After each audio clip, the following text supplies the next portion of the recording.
당신은 여전히 과거에 묶여 있습니까? 그때의 죄책감과 상처가 오늘의 삶을 조종하고 있습니까? 하나님이 이미 끊으신 사슬을 붙잡고 스스로를 정죄하고 있진 않습니까? 이것이 바로 은혜를 제대로 알지 못할 때 벌어지는 가장 치명적인 함정입니다. 성경은 고린도 후서 5장 17절에서 이렇게 말합니다.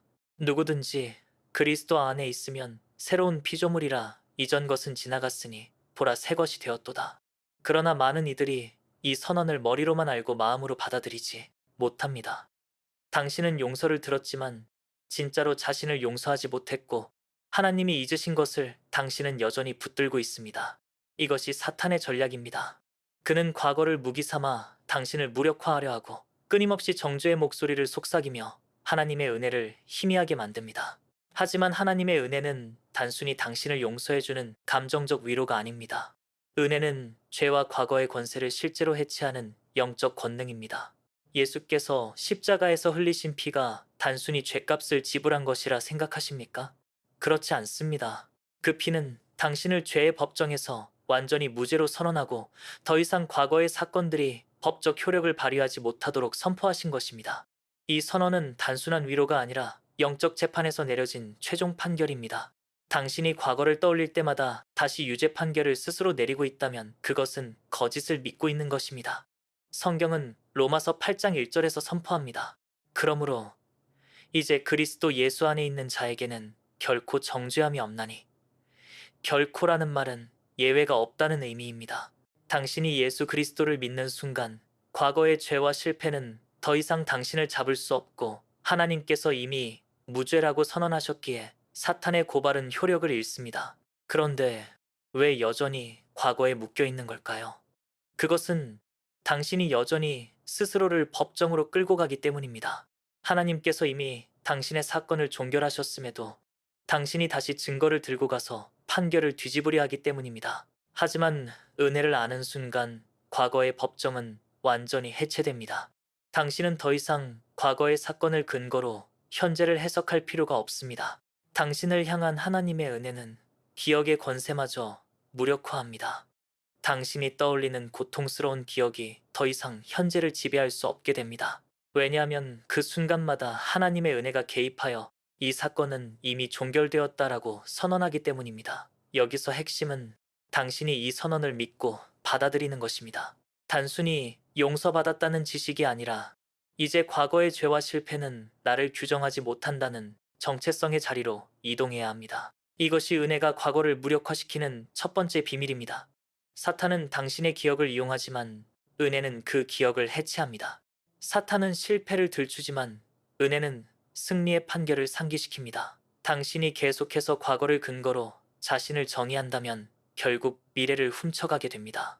그러나 은혜를 붙들면 과거는 더 이상 당신의 내일을 결정할 수 없습니다. 하나님은 이사야 43장 18절에서 말씀하십니다. 너희는 이전 일을 기억하지 말며 옛 일을 생각하지 말라. 이것은 단순한 위로가 아니라 명령입니다. 하나님은 당신이 새로운 피조물의 자리에서 과거를 해체하기를 원하십니다. 당신이 해야 할 일은 한 가지입니다. 이미 끝난 것을 끝났다고 믿는 것입니다. 과거의 상처를 끌어안고 사는 것은 믿음이 아니라 불신입니다. 하나님이 끝냈다고 말씀하셨는데도 당신이 아직도 미완성이라 주장한다면 그것은 결국 은혜를 거부하는 것입니다. 오늘 당신은 선택해야 합니다. 여전히 과거의 법정에 서서 유죄를 선고할 것인지 아니면 하나님의 은혜의 판결을 받아들이고 새로운 생명으로 나아갈 것인지. 은혜는 오늘도 여전히 살아있습니다. 십자가에서 흘린 피가 오늘 당신의 과거를 향해 무효를 선언하고 있습니다. 당신이 그 선언을 붙잡는 순간 과거는 힘을 잃고 더 이상 당신의 미래를 막을 수 없습니다. 오늘 당신이 해야 할 유일한 반응은 그 은혜를 붙드는 것입니다. 믿음으로 붙들 때 과거의 상처는 더 이상 당신의 정체성이 되지 못하고 새로운 길이 열리기 시작합니다. 하나님께서 이미 당신의 과거를 파기하셨다는 이 한 가지 사실을 온전히 받아들이십시오. 이것이 과거의 사슬을 끊어내는 하나님의 은혜의 첫 번째 비밀입니다. 당신은 용서받았다는 사실을 알면서도 여전히 마음 깊은 곳에서 죄책감에 눌려 있습니까? 과거의 잘못이 지금도 당신을 흔들며 하나님 앞에 담대히 서지 못하게 만들고 있습니까? 이것이 바로 은혜를 아는 지식과 은혜를 사는 삶의 차이입니다. 많은 이들이 예수님이 내 죄를 용서하셨다 라고 입술로 고백하지만 정작 마음에는 여전히 나는 부끄러운 죄인이라는 낙인을 붙이고 살아갑니다. 그러나 성경은 로마서 5장 20절에서 이렇게 선언합니다. 죄가 더한 곳에 은혜가 더욱 넘쳤나니. 이것은 단순히 은혜가 죄보다 조금 강하다는 말이 아닙니다. 죄가 아무리 깊어도 은혜는 그 깊이를 훨씬 능가하며 죄책감의 권세를 완전히 무너뜨린다는 의미입니다. 죄책감은 죄의 그림자입니다. 실제 죄가 사라지면 그림자도 사라져야 하지만 사탄은 그림자를 남겨 당신이 여전히 죄인인 것처럼 느끼게 만듭니다. 그러나 하나님의 은혜는 그 그림자까지 지워냅니다. 당신이 죄를 회개하고 예수의 이름을 부른 순간 그 죄는 이미 사라졌고 하나님은 기억하지 않으신다고 말씀하셨습니다. 히브리서 8장 12절은 말합니다. 내가 그들의 불의를 긍휼히 여기고 그들의 죄를 다시 기억하지 아니하리라. 그런데 왜 당신은 기억하려 애쓰십니까? 하나님도 기억하지 않으시는 것을 붙들고 스스로를 고발하는 것은 결국 은혜를 거부하는 행위입니다. 죄책감은 겸손처럼 보이지만 사실은 은혜보다 자신의 감정을 더 신뢰하는 교만입니다. 당신이 죄책감을 내려놓지 못하는 이유는 감정이 하나님의 선언보다 더 현실적이라고 믿기 때문입니다. 그러나 진리는 감정보다 강력합니다. 하나님의 말씀이 감정을 정의해야지 감정이 말씀을 정의할 수 없습니다. 예수께서 요한복음 19장 30절에서 다 이루었다라고 선포하셨을 때 그것은 단순히 구원의 서막이 아니라 죄책감의 종결 선언이기도 했습니다. 당신이 그 선언을 붙드는 순간 죄책감은 더 이상 설 자리를 잃습니다. 하지만 많은 사람은 여전히 자기 감정의 법정에 서서 내가 충분히 회개했는가? 하나님이 진짜 나를 용서하셨을까 의심하며 스스로를 다시 정죄합니다. 이것은 끝없는 빚을 갚으려 애쓰는 노예의 사고방식입니다. 은혜를 아는 사람은 빚을 갚으려 하지 않습니다. 왜냐하면 빚이 이미 완전히 탕감되었기 때문입니다. 골로새서 2장 14절은 말합니다. 우리를 거스르고 불리하게 하는 증서를 지우시고 제하여 버리사 십자가에 못 박으셨다. 당신의 죄책감은 그 증서가 여전히 남아있다는 착각에서 시작됩니다. 그러나 성경은 그것이 지워졌다고 말합니다. 당신은 빚이 없는 자입니다. 하나님은 당신의 계좌를 완전히 청산하셨습니다. 더 이상 상환할 빚이 없습니다. 그럼에도 죄책감을 계속 붙드는 것은 스스로 감옥문을 잠그고 열쇠를 던져버리는 것입니다. 당신이 해야 할 일은 감정보다 하나님의 선언을 신뢰하는 것입니다. 은혜는 감정보다 깊은 현실입니다. 당신의 감정이 죄책감을 느낀다고 해서 하나님의 용서가 취소되지 않습니다. 오히려 은혜를 믿을 때 감정이 서서히 변화되기 시작합니다. 오늘 당신에게 필요한 것은 새로운 의식의 자리입니다. 나는 여전히 죄인이다가 아니라 나는 예수의 피로 의롭다함을 받았다라는 선포입니다. 이 선포는 교만이 아니라 진리입니다. 하나님이 이미 선포하신 것을 따라 고백하는 것은 믿음입니다. 사탄은 당신의 감정을 이용해 계속 네가 한 일을 잊었느냐 라고 속삭일 것입니다. 그러나 당신은 이렇게 대답해야 합니다. 예, 나는 기억하지만 하나님이 이미 지우셨다. 죄가 더한 곳에 은혜가 넘쳤다. 이것이 죄책감을 무너뜨리는 결정적 원리입니다. 은혜를 믿을 때 죄책감은 서서히 힘을 잃습니다. 당신의 감정은 변덕스럽지만 하나님의 말씀은 변하지 않습니다. 은혜를 따라 사는 사람은 더 이상 과거의 실패로 자신을 정의하지 않습니다. 오히려 은혜를 자랑하며 하나님께 감사하게 됩니다. 오늘 당신이 해야 할 한 가지는 죄책감과 은혜 중 어느 것을 더 믿을 것인가를 결정하는 것입니다. 하나님의 선언을 선택하십시오. 그 순간 죄책감은 더 이상 당신을 묶어둘 수 없습니다. 이것이 두 번째 비밀입니다. 당신이 과거의 사슬을 끊어내고 죄책감의 무게에서 벗어났다면 이제 필요한 것은 새로운 정체성을 세우는 일입니다. 은혜는 단순히 과거를 지우는 힘에서 멈추지 않습니다. 은혜는 당신이 누구인지를 다시 정의합니다. 많은 이들이 용서는 받았지만 여전히 옛사람의 정체성을 가지고 살아갑니다. 나는 실패자야. 나는 상처투성이야. 나는 여전히 부족한 존재야 라는 속삭임에 사로잡혀 하나님의 자녀로서의 삶을 누리지 못합니다. 하지만 성경은 요한복음 1장 12절에서 선언합니다. 영접하는 자 곧 그 이름을 믿는 자들에겐 하나님의 자녀가 되는 권세를 주셨으니 이것은 단순히 호칭이 바뀌었다는 의미가 아닙니다. 정체성 자체가 바뀌었다는 선언입니다. 은혜는 당신을 죄인에서 자녀로 정죄받은 자에서 상속자로 옮기셨습니다.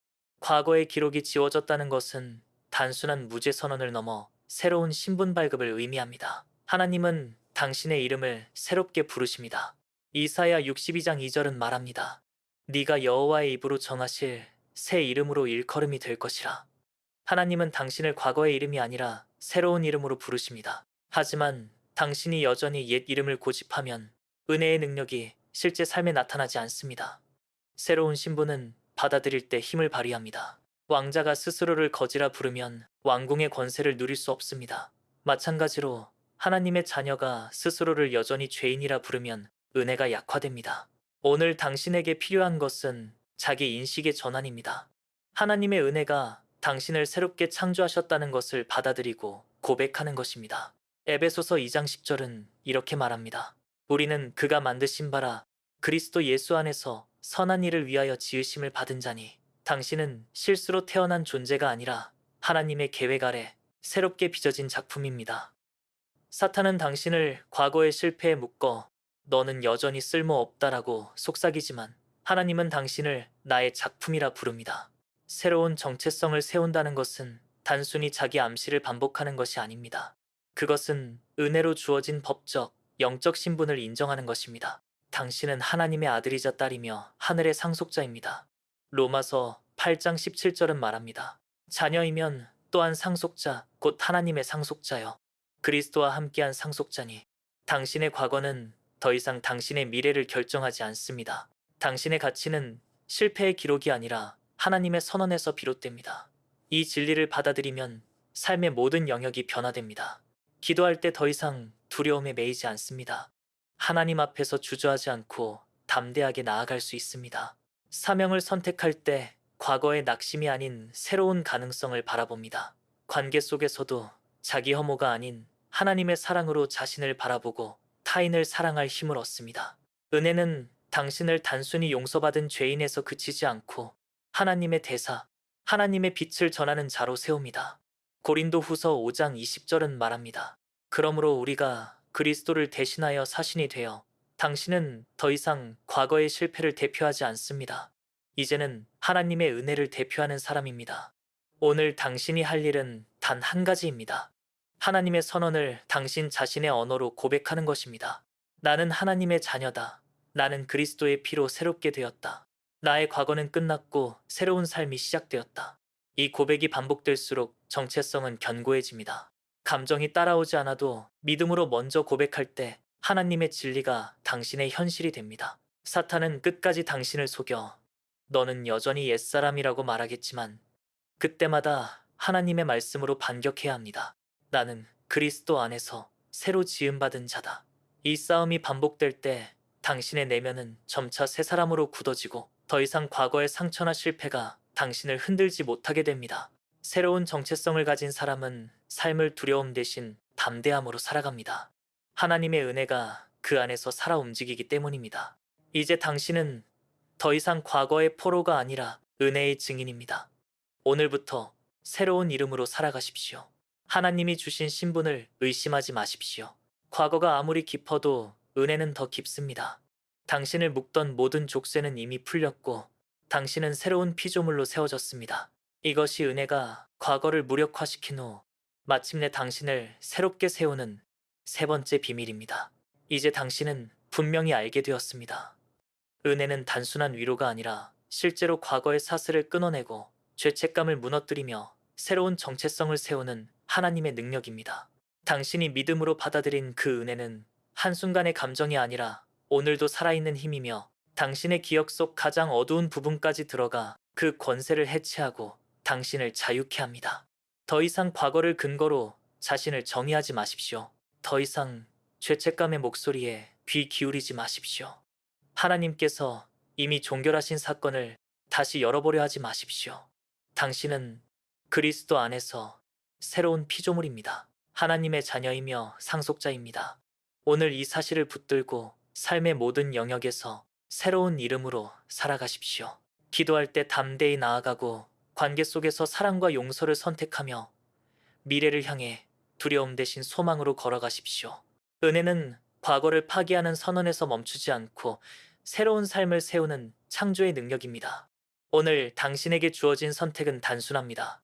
하나님의 진리를 붙들 것인가? 과거의 그림자에 머물 것인가? 진리를 붙드십시오. 그 순간 당신의 어제는 힘을 잃고 오늘과 내일이 새롭게 열립니다. 이제 더 이상 뒤를 돌아볼 이유가 없습니다.